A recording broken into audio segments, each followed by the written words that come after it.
हम्म आज की इस गहन चर्चा में प्रवेश करने का समय आ गया है। मेज पर जो स्रोत और शोध सामग्री रखी है ना, हम्म। वो सच में किसी भी जिज्ञासु मन को चुनौती देने के लिए काफी है। मतलब इन दस्तावेजों में भगवत गीता और भागवत पुराण का एक बहुत ही विस्तृत और तुलनात्मक अध्ययन किया गया है। बिल्कुल।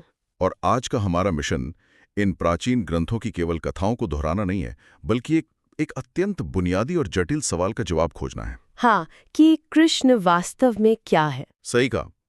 क्या वे केवल इतिहास के पन्नों में दर्ज कोई महापुरुष है, या अहम मिथकों में गढ़े गए एक प्रतीक मात्र हैं, या फिर इन स्रोतों के अनुसार वो मनुष्य के भीतर मौजूद एक जागृत चेतना का नाम है। चलिए इसे बारीकी से समझते हैं, क्योंकि ये स्रोत एक बहुत ही अलग दृष्टिकोण प्रस्तुत करते हैं। ये एक ऐसा विषय है जो सदियों से दार्शनिकों के लिए मतलब विचारकों के लिए आकर्षण का केंद्र रहा है। यहाँ जो बात सबसे आकर्षक है वो है इन ग्रंथों का अपना मनोवैज्ञानिक ढांचा। और इस चर्चा में गहराई तक जाने से पहले ये स्पष्ट करना बहुत आवश्यक है कि हमारा उद्देश्य यहाँ किसी धार्मिक भावना या अंधी श्रद्धा का मूल्यांकन करना नहीं है। बिल्कुल नहीं, ये कोई धार्मिक प्रवचन नहीं है। हाँ। हम इन स्रोतों का विश्लेषण एक बिल्कुल निष्पक्ष और आध्यात्मिक पूछताछ के नजरिए से कर रहे हैं। हाँ। हम ये समझने का प्रयास कर रहे हैं कि इन प्राचीन संस्कृतियों ने मानव मनोविज्ञान को समझने के लिए किन प्रतीकों का निर्माण किया। क्योंकि देखिए, जब इन स्रोतों का तुलनात्मक अध्ययन किया जाता है तो एक बहुत बड़ा विरोधाभास सामने आता है। मैं सोच रहा था कि एक ही व्यक्तित्व के दो इतने अलग अलग रूप कैसे हो सकते हैं। विरोधाभास। हाँ। मतलब उनके व्यवहार को लेकर। हाँ, भगवत गीता के भीतर अगर देखा जाए तो वहां जो रूप उभर कर आता है वो बिल्कुल शांत है, स्थिर और पूरी तरह से अनासक्त। एक योगेश्वर के रूप में। बिल्कुल, वो एक सटीक दार्शनिक और रणनीतिकार के रूप में बात करते हैं, जो भावनाओं से एकदम परे हैं। लेकिन जैसे ही अध्ययन भागवत पुराण की तरफ मुड़ता है, तस्वीर पूरी तरह से बदल जाती है। एकदम। वहां एक ऐसा बाल रूप है जो हंसता है, माखन चुराता है, बांसुरी बजाता है और नृत्य करता है। अगर ये दोनों ग्रंथ एक ही दार्शनिक परंपरा से आते हैं तो ये विरोधाभास क्यों? क्या ये एक दूसरे का खंडन नहीं कर रहे हैं? सतही तौर पर देखने पर ये एक बहुत बड़ा विरोधाभास लग सकता है, लेकिन स्रोत इसे एक बहुत ही तार्किक ढांचे में समझाते हैं। असल में ये खंडन नहीं बल्कि एक पूरक व्यवस्था है। पूरक व्यवस्था? हाँ, दर्शन का काम होता है निर्देश देना, एक बौद्धिक संरचना तैयार करना। भगवत गीता उसी संरक्षित ज्ञान का प्रतिनिधित्व करती है। हाँ, मतलब जहां भावनाओं की कोई जगह नहीं है। बिल्कुल। दूसरी तरफ लीला उस दर्शन को साकार रूप देती है। भागवत पुराण एक जीवंत प्रतीकात्मक है। गीता में कृष्ण भावनाओं के धरातल से बात नहीं करते, वो शुद्ध चेतना के दृष्टिकोण से एक आंतरिक मार्गदर्शक के रूप में बोलते हैं। तो ये सिद्धांत और व्यवहार के बीच का अंतर है। सही कहा। गीता ये बताती है कि परम सत्य क्या है, जबकि भागवत ये दर्शाती है कि जब वो सत्य मानवीय अनुभव में उतरता है तो वो कैसा प्रतीत होता है। स्रोत में भगवत गीता के 4थे अध्याय के उस अत्यंत प्रसिद्ध श्लोक का विश्लेषण किया गया है। यदा यदा ही धर्मस्य ग्लानिर्भवति भारत संभवामि युगे युगे। जब भी धर्म की हानि होती है मैं प्रकट होता हूँ। और इसके साथ ही दूसरे अध्याय का वो श्लोक भी है, न जायते म्रियते वा कदाचित, जो बताता है कि आत्मा अजन्मी और शाश्वत है, जो न कभी जन्म लेती है और न कभी मरती है। हाँ, तो इन श्लोकों को पढ़ते हुए ऐसा लगता है जैसे कोई ऐसी असीम ऊर्जा की बात कर रहा हो जो किसी भौतिक शरीर से बहुत ऊपर है। लेकिन फिर भागवत पुराण में स्पष्ट रूप से लिखा है, कृष्णस्तु भगवान स्वयं। अगर गीता का स्वर निराकार चेतना का है तो भागवत एक साकार रूप पर इतना जोर क्यों देता है? यह एक बहुत ही महत्वपूर्ण विश्लेषणात्मक बिंदु है। जब गीता में यह कहा जाता है कि मैं प्रकट होता हूँ और उसी सांस में ये भी कहा जाता है कि आत्मा न जन्म लेती है न मरती है, तो ये स्पष्ट हो जाता है कि यहाँ किसी भौतिक शरीर के जन्म की बात नहीं हो रही है। तो फिर किसकी बात हो रही है? यहाँ शुद्ध चेतना के प्रकटीकरण की बात हो रही है। गीता में वह एक शिक्षक हैं।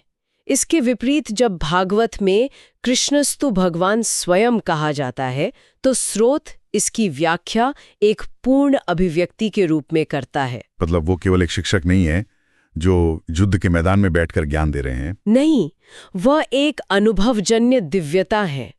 भागवत का उद्देश्य उस निराकार चेतना को मानवीय अनुभव के इतने करीब लाना है कि उसे महसूस किया जा सके। अच्छा, तो गीता का ज्ञान एक कंकाल की तरह है जो संरचना देता है, और भागवत की कथाएं उस कंकाल पर मांस और रक्त चढ़ाती हैं। बिल्कुल, ताकि वह जीवन से स्पंदित हो सके। यहाँ पर बात बहुत दिलचस्प हो जाती है, विशेषकर जब स्रोतों में अवतार शब्द का विखंडन किया जाता है।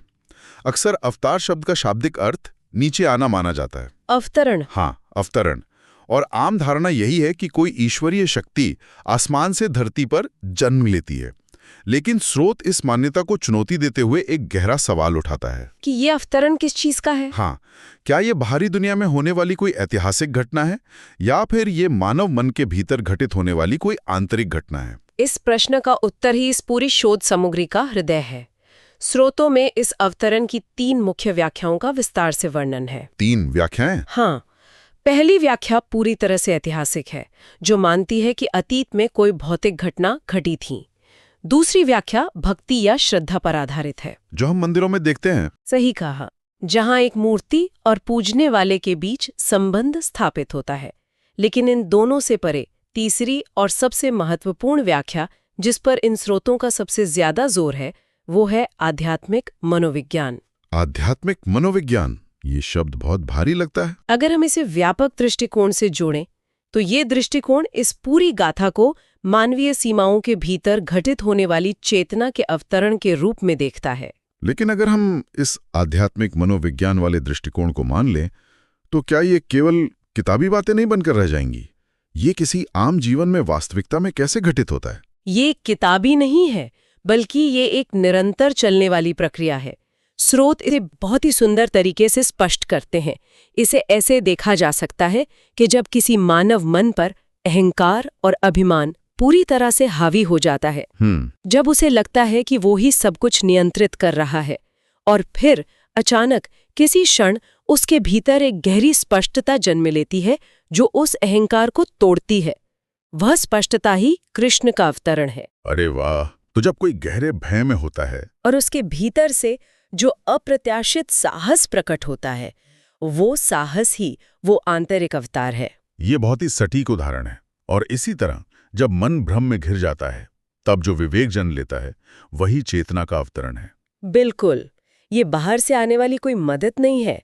ये मानवीय चेतना का अपने ही अंधकार से निकलकर प्रकाश की ओर जाना है।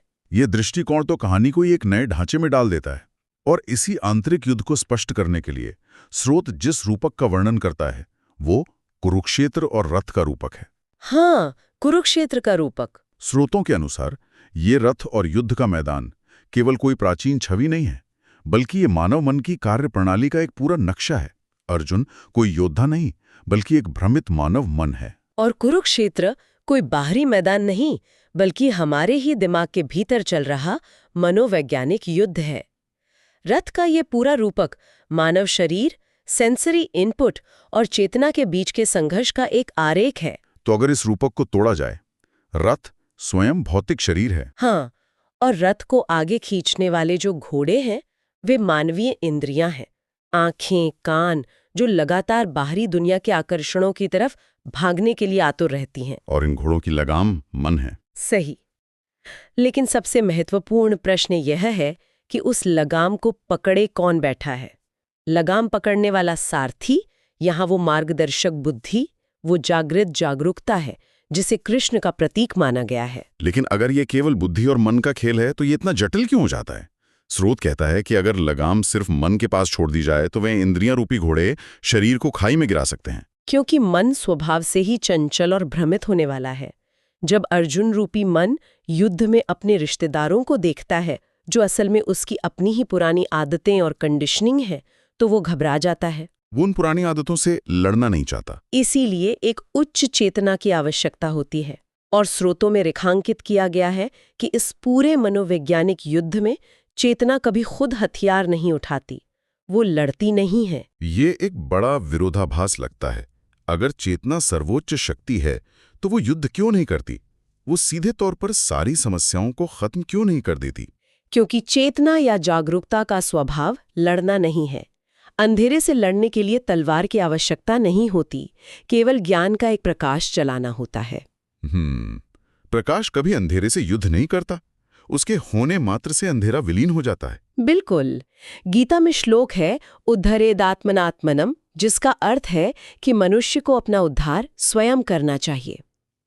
शुद्ध चेतना कभी तानाशाही नहीं करती, वो केवल भ्रम हटाती है।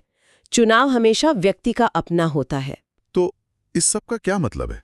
मतलब मेरा मतलब है, अगर गीता में वर्णित कृष्ण केवल एक मार्गदर्शक बुद्धि हैं जो सिर्फ प्रकाश डालती हैं, तो फिर भागवत पुराण की उन विस्तृत लीलाओं का क्या अर्थ रह जाता है? बचपन की वे चमत्कारिक लीलाएं, राक्षसों का वध, गोवर्धन पर्वत उठाना, क्या ये सिर्फ लोक कथाएं हैं? यह एक महत्वपूर्ण सवाल खड़ा करता है। स्रोतों ने इन लीलाओं को लोक कथाओं के रूप में खारिज नहीं करता, बल्कि उन्हें डिकोड करता है। डिकोड करता है। हाँ, अगर गीता का ज्ञान चेतना है, तो भागवत की लीलाएं हमारे आंतरिक विकास की प्रतिनिधात्मक अभिव्यक्तियां हैं। यह भीतर के अंधकार को दूर करने की प्रक्रिया का रूपक है। तो हर पात्र मानव मन की एक स्थिति का प्रतिनिधित्व करता है। बिल्कुल। स्रोतों ने इन लीलाओं का जो विखंडन किया है, वह सोचने पर मजबूर कर देता है। सबसे पहला उदाहरण पूतना की कहानी का है। स्रोत इसे विषाक्त पोषण कहता है। विषाक्त पोषण से यहाँ क्या तात्पर्य है? मनोवैज्ञानिक संदर्भ में विषाक्त पोषण वो हर चीज है जो बाहर से पोषण या प्रेम जैसी लगती है, लेकिन असल में चेतना के लिए हानिकारक है। जैसे समाज की विचारधाराएं या हमारी नकारात्मक आदतें। हाँ, जो क्षणिक सुख देती हैं लेकिन भीतर मानसिक जहर घोल रही होती हैं। जब नई चेतना का जन्म होता है, तो अहंकार सबसे पहले उसे इसी विषाक्त पोषण से मारने का प्रयास करता है। पूतना का वध असल में उसी झूठे पोषण की पहचान और विनाश का प्रतीक है। ये तो पूरा एक नया आयाम खोल देता है। इसके बाद कंस का रूपक आता है, जिसे स्रोत आंतरिक अत्याचार कहता है। एक ऐसा राजा जो हर नई चेतना को खत्म कर देना चाहता है। क्या हम कंस को उस मानवीय अहंकार के रूप में देख सकते हैं जो बदलाव से सबसे ज्यादा डरता है? बिल्कुल। कंस वो अहंकार है जो मन के सिंहासन पर बैठा है। वो जानता है कि जिस दिन शुद्ध चेतना जागृत हो गई, अहंकार का साम्राज्य समाप्त हो जाएगा।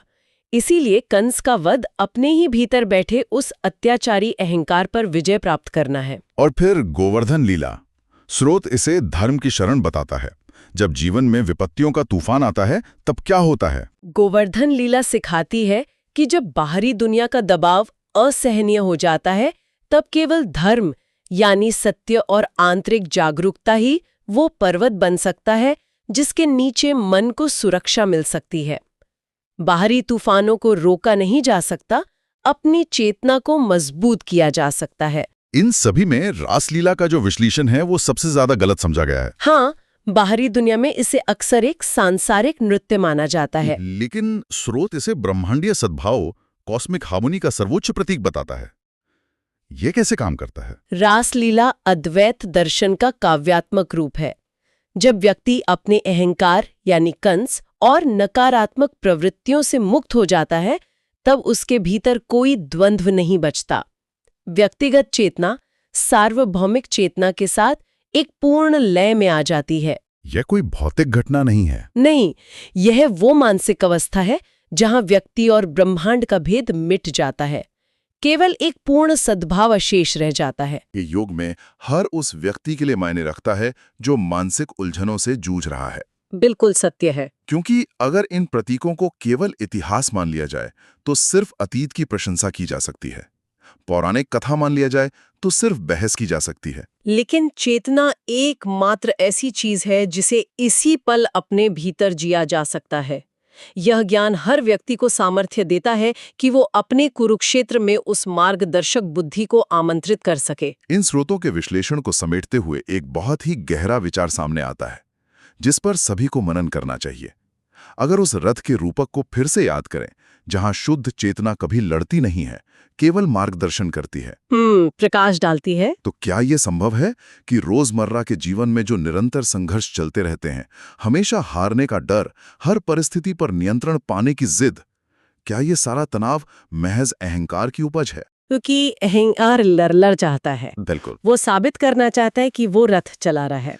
लेकिन अगर उस मन रूपी लगाम को नियंत्रण में रखने की जिद को छोड़ दिया जाए और आंतरिक चेतना को सौंप दिया जाए, हाँ, तो क्या ये संभव है कि जीवन के इस कुरुक्षेत्र का युद्ध लड़े बिना ही शांत हो जाए? क्या बिना लड़े केवल भीतर प्रकाश जलाकर इस युद्ध को हमेशा के लिए समाप्त किया जा सकता है? एक ऐसा प्रश्न है जिस पर गहराई से विचार किया जाना चाहिए। बिल्कुल। आज की इस गहन चर्चा में बस इतना ही। इन स्रोतों ने जो नक्शा प्रस्तुत किया है वो साबित करता है कि ये यात्रा यहीं समाप्त नहीं होती। ये तो केवल एक शुरुआत है। ज्ञान की और चेतना को डिकोड करने की ये यात्रा यूं ही जारी रहेगी।